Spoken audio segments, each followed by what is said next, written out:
കള്ളവാർത്ത കൊടുത്താൽ പത്രത്തിന്റെ ഓഫീസിൽ വന്ന് ചോദ്യം ചെയ്യും.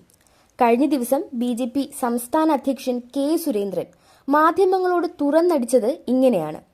വാസ്തവവിരുദ്ധമായ വാർത്തകൾ സ്ഥിരീകരണം പോലും നടത്താതെ പടച്ചുവിടുന്നു എന്ന് ആരോപിച്ചായിരുന്നു രൂക്ഷ പ്രതികരണം.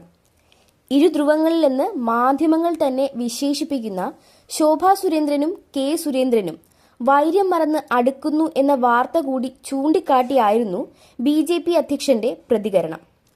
പാലക്കാട് തിരഞ്ഞെടുപ്പ് ഫലത്തിന് പിന്നാലെ കെ. സുരേന്ദ്രന്റെ ബി.ജെ.പി. അധ്യക്ഷ സ്ഥാനം കയ്യാലപ്പുറത്തെ തേങ്ങ പോലെ ആയിരുന്നു എന്നായിരുന്നു വിലയിരുത്തൽ. പാർട്ടിക്ക് ഉള്ളിൽ നിന്ന് തന്നെ സുരേന്ദ്രനെ മാറ്റാനായി ശബ്ദമുയർന്നതായാണ് വിവരം. എന്നാൽ സംഘടനാ തിരഞ്ഞെടുപ്പ് നടപടികളിലേക്ക് കടന്നതോടെ സുരേന്ദ്രൻ വിഭാഗവും ശോഭാ സുരേന്ദ്രൻ വിഭാഗവും തമ്മിൽ അടുക്കുന്നു എന്നായിരുന്നു വാർത്ത.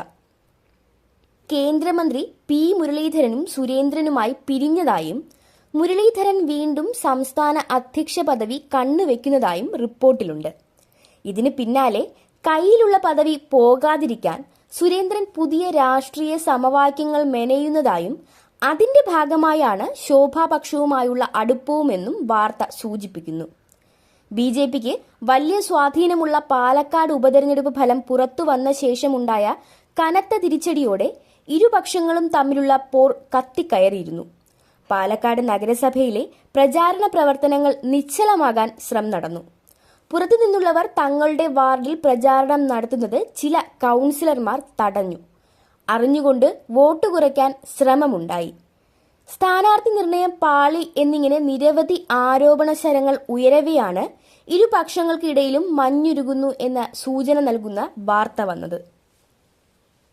എന്നാൽ ഈ കാര്യമടക്കം ചൂണ്ടിക്കാട്ടി മാധ്യമങ്ങൾ മര്യാദയുടെ എല്ലാ സീമകളും ലംഘിക്കുന്നു എന്നായിരുന്നു കെ. സുരേന്ദ്രൻ പ്രതികരിച്ചത്. ഒപ്പം പാർട്ടിക്ക് ഉള്ളിൽ നിന്ന് തന്നെ വിവരങ്ങൾ ചോരുന്നു എന്ന സൂചന നൽകുന്ന പ്രസ്താവനയും വന്നു. കഴിഞ്ഞ ദിവസം സംസ്ഥാന നേതൃയോഗം നടന്നപ്പോൾ നിങ്ങളുടെയൊക്കെ ഫോണിലേക്ക് ഒരു മെസ്സേജ് വന്നതറിയാം, അത് ആരാണ് അയച്ചതെന്നും അറിയാം എന്നായിരുന്നു അദ്ദേഹത്തിന്റെ വാക്കുകൾ.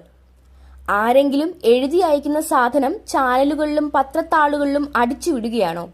എത്തിക്സിന്റെ ഒരു അംശം പോലുമില്ലേ?